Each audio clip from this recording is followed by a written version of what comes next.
प्रशिक्षण घेण्यासाठी इथे उपस्थित असलेल्या आपल्या सर्वांचं मनापासून मी अभिनंदन करते, कारण या प्रशिक्षणादरम्यान तुमचं भरपूर ज्ञान आणि स्किल्स डेव्हलप होणार आहेत याची मला पूर्ण खात्री आहे.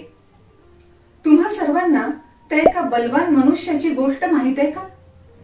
हा एक अतिशय बलवान मनुष्य होता, पण तो अगदी फुटकळ कोणती तरी कामं करायचा.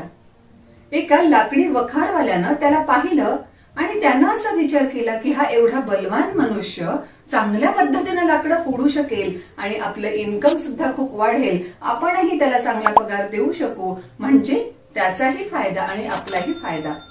म्हणून या वखारवाल्यानं त्या मनुष्याला सगळं काही सांगितलं आणि आपल्या कामावर ठेवून घेतलं. या बलवान मनुष्याला काम काय करायचं होतं? दिवसभर त्याचं फक्त एकच काम होतं, जंगलामधील लाकडं तोडणं.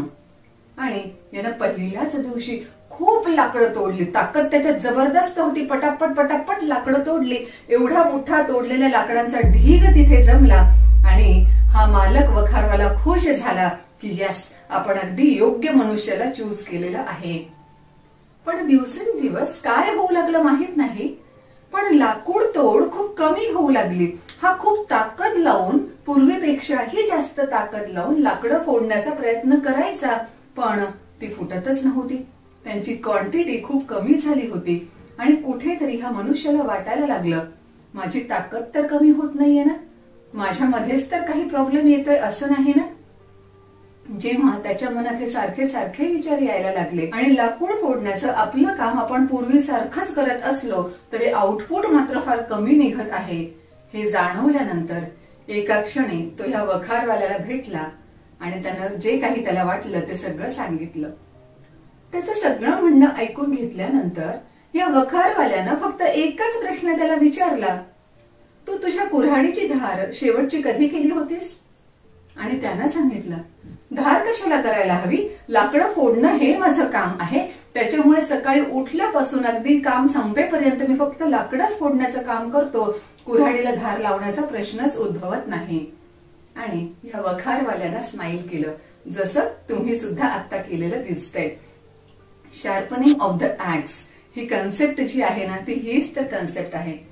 जर कुऱ्हाडीची धार संपल्यानंतरही आपण तसंच काम करत असू तर आउटपुट तेवढं येत नाही. म्हणून अधूनमधून कुऱ्हाडीला धार करावीच लागते, जेणेकरून आउटपुट आपण खूप उत्तमरित्या देऊ शकतो. प्रशासनामध्ये तुम्ही इतक्या वर्षांपासून आहात, पण आपल्याही ज्ञानाला, आपल्याही कौशल्यांना धार लावण्याची गरज असते. म्हणूनच तर अशी प्रशिक्षण सत्र आयोजित करण्यात येतात.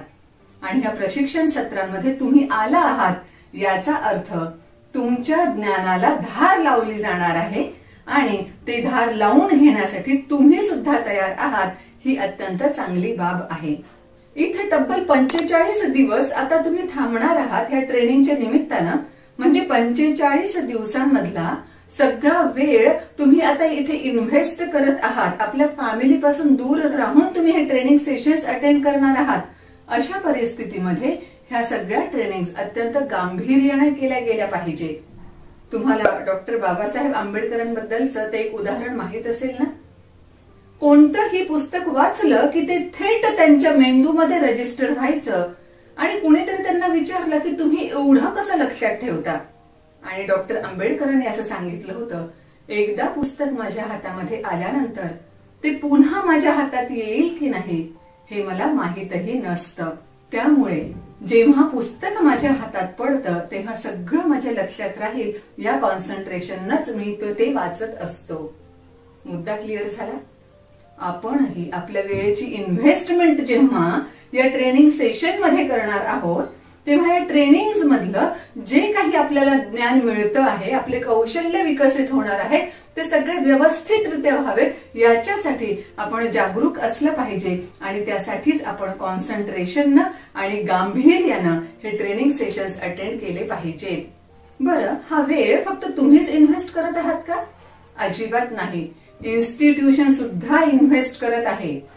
45 दिवस तुम्ही सगळेजण इथे असणार आहात आणि या काळामध्ये तुम्हाला पगारही दिला जाणार आहे. अशा परिस्थितीमध्ये पैसा आणि वेळ दोन्हीही बाबी शासन तुमच्यावर इन्व्हेस्ट करत आहे. म्हणून त्यासाठी सुद्धा आपण खूप सिरियसली या ट्रेनिंग्सकडे बघितलं पाहिजे. ट्रेनिंग्स महत्वाच्या का आहेत? तर मिल्खा सिंग जेव्हा ऑलिम्पिक्स मध्ये धावत होते आणि ते दुर्दैवाने जिंकू शकले नाहीत, तेव्हा त्यांचं म्हणणं असं होतं की पळण्याचं मी प्रशिक्षण घेतलेलं नव्हतं. पळण्याचं प्रशिक्षण म्हणजे अगदी लहान मूल सुद्धा त्याला चालायला लागलं की लगेच पळायला लागतं ना, मग त्याच्यात कसलं आलंय प्रशिक्षण?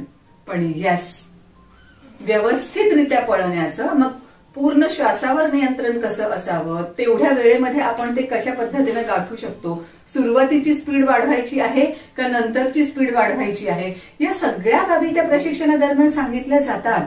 पण अशा रीतीने प्रशिक्षण घेतलेलं नव्हतं म्हणून ऑलिम्पिक्स मला जिंकता आलं नाही, असं एका ठिकाणी मिल्खा सिंग म्हटले होते. आणि जर पळण्यासाठी सुद्धा प्रशिक्षण इतकं महत्वाचं असेल तर प्रशासनामध्ये काम करण्यासाठी तर केवढं महत्वाचं आहे याचा अंदाज आपण करू शकतो. एका ठिकाणी मी कोट वाचलं होतं की ट्रेनिंग्स आर एक्सपेन्सिव्ह. बरोबर, तुमच्यावर एवढा खर्च केला जातो, तुमच्या निवासाचा, खाण्यापिण्याचा, प्लस तुमचा पगार चालू आहे, टीएडीए तुम्हाला मिळणार आहे. So trainings are expensive, but without trainings it is more expensive. म्हणून तर तुमच्या ज्ञानाला, कौशल्याला धार लावण्यासाठी प्रशासनानं तुम्हाला इथे पाठवलेलं आहे. यामधले मी विषय बघितले तर आस्थापना आणि अकाउंट्स या दोन्ही विषयाचे जास्त सेशन्स तुमच्या ह्या 45 दिवसांच्या कालावधीमध्ये आहेत. आणि ही गोष्ट मला खरोखर खूप आवडली बरं, कारण प्रशासनामध्ये या दोन्हीही बाबींची व्यवस्थित माहिती असणं, त्या कायद्यांची जाणीव असणं आणि ते कायद्यांची जाणही असणं, या सगळ्याच बाबी खूप महत्वाच्या ठरतात आपल्यासाठी सुद्धा आणि ज्यांना कुणाला याचे बेनिफिट्स द्यायचे आहेत त्यांच्यासाठी सुद्धा. जर हे बेनिफिट्स आपण सुद्धा एम्प्लॉई आहोत ना, जर हे बेनिफिट्स आपल्याला दिले जात नाहीत हे लक्षात आलं असेल आणि कायदा आपल्याला माहित आहे तर या तरतुदीनुसार असे असे बेनिफिट्स मला मिळाले पाहिजे असं आपण म्हणू शकतो. आणि जर आपण त्या आस्थापना किंवा अकाउंटच्या टेबलवर असू तर अशा फाईल्स आल्यानंतर आपल्याला कोणाला विचारण्याची गरज नाही पडत. असं एक प्रकरण माझ्याकडे आलंय, याच्यामध्ये काय करता येईल, कोणते नियम आहेत, कोणते कायदे आहेत, हे इतरांना विचारण्याची गरज नाही पडत. आणि जेव्हा आपल्याला हे माहित असतं तेव्हा आपला सेल्फ कॉन्फिडन्स खूप चांगल्या पद्धतीने वाढलेला असतो आणि कॉन्फिडंटली ही सगळी प्रकरणं आपण हँडल करू शकतो. इतकंच कशाला, जे व्याख्याते तुम्हाला इथे ट्रेन करण्यासाठी येणार आहेत त्यांच्याही दृष्टिकोनातून तुम्ही बघा बरं. तुमच्यावर ते फक्त 1.5 तासाचं सेशन घेतात, पण त्या 1.5 तासांच्या तयारीसाठी त्यांना स्वतःचे कित्येक तास इन्व्हेस्ट करावे लागतात. आणि एवढे सगळे तास इन्व्हेस्ट केल्यानंतर, भरपूर अभ्यास केल्यानंतर त्यातलं जिस्ट जे आहे, महत्वाचं जे काही आहे किंवा अगदी वरचं क्रीम जे आहे ते क्रीम तुमच्यापर्यंत पोहोचवलं जातं. या अर्थानं तुम्हाला कमी वेळामध्ये जास्तीत जास्त चांगल्या पद्धतीचं ज्ञान, माहिती मिळते. जेव्हा तुम्ही इथे ऍज अ ट्रेनी म्हणून ट्रेनिंग घेणार आहात तेव्हा लक्षात घ्या, हे सगळं मी तुम्हाला का सांगत आहे, कारण तुम्हाला देण्यात येणाऱ्या ट्रेनिंगमध्ये किंवा त्या ट्रेनिंगकडे तुम्ही कोणत्या दृष्टिकोनातून पाहता हे महत्वाचं ठरणार आहे. कोणत्याही बाबीमध्ये कॉन्टेक्स्ट असतो आणि हा कॉन्टेक्स्ट खूप महत्वाची भूमिका बजावत असतो. साधं उदाहरण तुम्हाला सांगते, जेव्हा जंगलामध्ये एखादा सिंह हरिणाचा पाठलाग करत असतो तेव्हा तो हरिणाचा पाठलाग का करतो? त्याला पोटाची भूक भागवायची असते म्हणून. पण हरिण जेव्हा पळत असतं तेव्हा ते का पळत असतं? स्वतःचा जीव वाचवायचा असतो म्हणून. अशा रीतीनं कॉन्टेक्स्ट हा दोघांचाही वेगळा वेगळा असतो. दोघही पळण्याचीच कृती करतात, पण त्या पळण्यामागची भूमिका किंवा कारण त्यांचं वेगवेगळं असतं. म्हणूनच जर आपण एवढ्या वेळेची इन्व्हेस्टमेंट करत आहोत, शासन आपल्यासाठी ह्या सगळ्या गोष्टी अवेलेबल करून देत आहे, आपल्या कुऱ्हाडीला धार लागली जाणार आहे, तर डेफिनेटली ही ट्रेनिंग आपण मन लावून केली पाहिजे. आणि समअप करताना मी फक्त गौतम बुद्धांचंच एक कोट किंवा एक बाब मी आपल्याला सांगू इच्छिते. गौतम बुद्धांनी असं सांगितलं होतं की ऐकणारे 2 कॅटेगरी मधले असतात.